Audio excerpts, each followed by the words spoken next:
پاک پتن سے بھائی محمد ریاض صاحب نے سوال پوچھا ہے۔ وہ لکھتے ہیں، محترم مفتی صاحب، وضو کن چیزوں سے ٹوٹ جاتا ہے؟ ذرا تفصیل سے بیان کر دیں، کیونکہ ہم نے اس حوالے سے بہت سی ایسی باتیں سنی ہیں جو عام طور پر نماز کی کتابوں میں نہیں لکھی ہوتیں، جیسے گالی دینے سے وضو ٹوٹ جاتا ہے لیکن نماز کی کتابوں میں اس کو کہیں ذکر نہیں کیا۔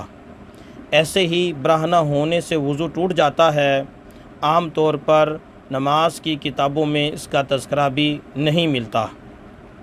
برائے مہربانی وضو ٹوٹنے نہ ٹوٹنے کے حوالے سے تفصیلی گفتگو فرمائیں، نوازش ہوگی۔ محمد ریاض۔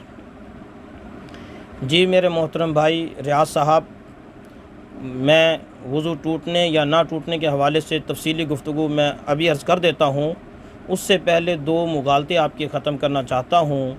آپ نے فرمایا کہ گالی دینے سے وضو ٹوٹ جاتا ہے لیکن نماز کی کتابوں میں کہیں اس کا ذکر نہیں۔ میرے محترم بھائی، گالی بے شک ایک بری بات ہے، گندی بات ہے، غلط بات ہے، لیکن اس سے وضو نہیں ٹوٹتا۔ شریعت کے اپنے قانون ہیں، وضو توڑنے کے، وضو ٹوٹنے کے اپنے اصول ہیں، قوانین ہیں، لہٰذا گالی دینے سے وضو نہیں ٹوٹتا۔ جب گالی دینے سے وضو نہیں ٹوٹتا تو اس کو نواقض وضو میں پھر ذکر کیوں کیا جائے گا؟ اسی طرح آپ نے یہ فرمایا کہ برہنہ ہونے کی حالت میں وضو ٹوٹ جاتا ہے لیکن یہ کتابوں میں نہیں لکھا، تو کتابوں میں جبھی لکھا ہوتا اگر یہ نواقض وضو میں سے ہوتا۔ برہنہ حالت میں ہونے سے بھی وضو نہیں ٹوٹتا۔ یہ عوام میں دونوں باتیں غلط مشہور ہیں کہ گالی دینے سے وضو ٹوٹ جاتا ہے یا برہنہ ہونے سے وضو ٹوٹ جاتا ہے، حالانکہ ان دونوں باتوں سے وضو نہیں ٹوٹتا۔ جب ان دونوں باتوں سے وضو نہیں ٹوٹتا تو پھر یہ کتابوں میں لکھی کیوں ہوگی؟ اس لیے آپ کو کتابوں میں نہیں ملی کہ یہ نواقض وضو میں سے ہے ہی نہیں۔ اب میں آپ کو یہ عرض کر دیتا ہوں کہ وضو کن چیزوں سے ٹوٹتا ہے اور کن چیزوں سے نہیں ٹوٹتا۔ وضو کو توڑنے والی 8 چیزیں ہیں۔ ان 8 چیزوں میں جو جتنی بھی نواقض وضو ہیں وہ انہی 8 کے اندر منحصر ہیں۔ میں بھی آپ کو 8 ترتیب وار گنوا دیتا ہوں۔ سبیلین سے، ان 8 میں سے سب سے پہلے ہے سبیلین میں سے کسی چیز کا عادت کے طور پر نکلنا۔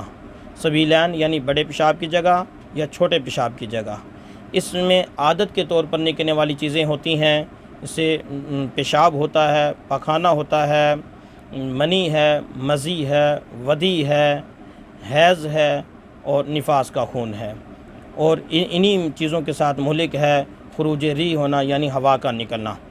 یہ سبیلین میں سے یعنی آگے پیچھے کی راہ سے یہ عادت کے طور پر یہ چیزیں نکلتی ہیں۔ دوسری چیز ہے سبیلین میں سے خلاف عادت چیز کا نکلنا، یعنی آگے یا پیچھے کی راہ سے کسی کنکری وغیرہ کا نکلنا، کیڑے وغیرہ کا نکلنا۔ یہ کنکری یا کیڑا بذات خود تو یہ وضو کو نہیں توڑتا تھا، لیکن جب یہ سبیلین سے نکلے گا تو ضرور اس کے ساتھ کچھ نہ کچھ نجاست بھی نکلے گی، اس لیے اس نجاست کے نکلنے سے وضو ٹوٹ جائے گا۔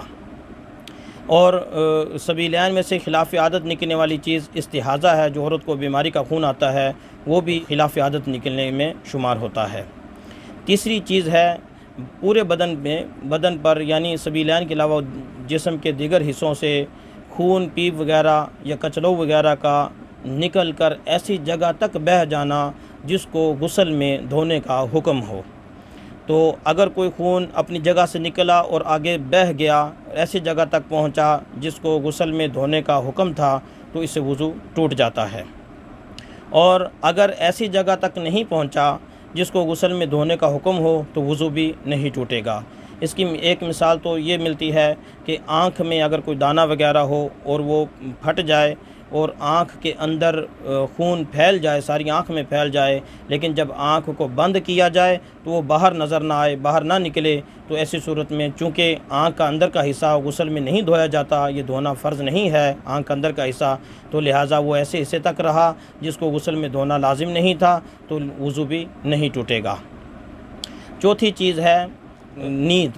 نیند جو ہے وہ بذات خود ناقض وضو نہیں ہے، بلکہ نیند سے اعضاء ڈھیلے پڑ جاتے ہیں، اور اعضاء ڈھیلے ہونے کی وجہ سے خروج ریح کا جو ہے وہ شعور نہیں رہتا۔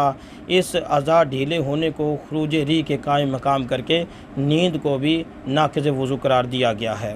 اب نیند بھی صرف وہی ناقض وضو ہوگی جس میں اعضاء ڈھیلے ہوتے ہیں، اور فقہا نے لکھا ہے کہ اعضاء ڈھیلے ہونے والی نیند وہی ہوگی جو کسی ٹیک وغیرہ لگا کر سویا جائے، یا زمین پر چت لیٹ کر سویا جائے، یا کسی چیز بستر وغیرہ پر یعنی لیٹا جائے، سویا جائے، ایسی صورت میں اعضاء ڈھیلے ہوتے ہیں۔ اگر کوئی بیٹھا بیٹھا سو جائے تو اس سے اعضاء ڈھیلے نہیں ہوتے، اور بیٹھے بیٹھے سونے کی حالت میں پھر وضو بھی نہیں ٹوٹے گا۔ یعنی خلاصہ یہ ہوا کہ ہر وہ نیند جس سے اعضاء ڈھیلے ہوں گے اس سے وضو ٹوٹے گا، جس سے اعضاء ڈھیلے نہیں ہوں گے اس سے وضو نہیں ٹوٹے گا۔ اور پانچویں چیز ہے جنون یا بے ہوشی کا ہونا۔ اگر کسی بندے کو پاگل پن کا دورہ پڑ جائے، اس کی عقل زائل ہو جائے، اگرچہ وہ چند لمحوں کے لیے کیوں نہ ہو، تو اس سے اس کا وضو ٹوٹ جائے گا، یا وہ بے ہوش ہو جائے۔ اسی میں ایک ملک ہے کہ اگر کوئی بندہ نشے میں ایسا دھت ہو جائے کہ اس کے پاؤں لڑکھڑانے لگیں، زمین پر پاؤں ٹکیں بھی نہ، تو اس سے بھی وضو ٹوٹ جاتا ہے۔ چھٹی چیز ہے رکوع سجدے والی نماز میں کہکا مار کر ہنسنا۔ اگر کوئی بندہ رکوع سجدے والی نماز میں کہکا مار کر ہنسے تو اس سے بھی وضو ٹوٹ جاتا ہے۔ اس میں یہ بھی وضاحت کر دوں کہ ہنسی کی 3 قسمیں ہیں۔ ایک جس کو عربی میں مسکان کہتے ہیں، ہم بھی مسکان، اردو میں بھی مسکان کہا جاتا ہے، مسکراہٹ بھی کہہ دیتے ہیں۔ مسکان میں محض ہونٹ پھیلتے ہیں، آواز نہیں ہوتی۔ دوسری ہنسی ضحک کہتے ہیں عربی میں، جس میں ہلکی سی آواز ہوتی ہے، بہت زیادہ آواز اس میں نہیں ہوتی۔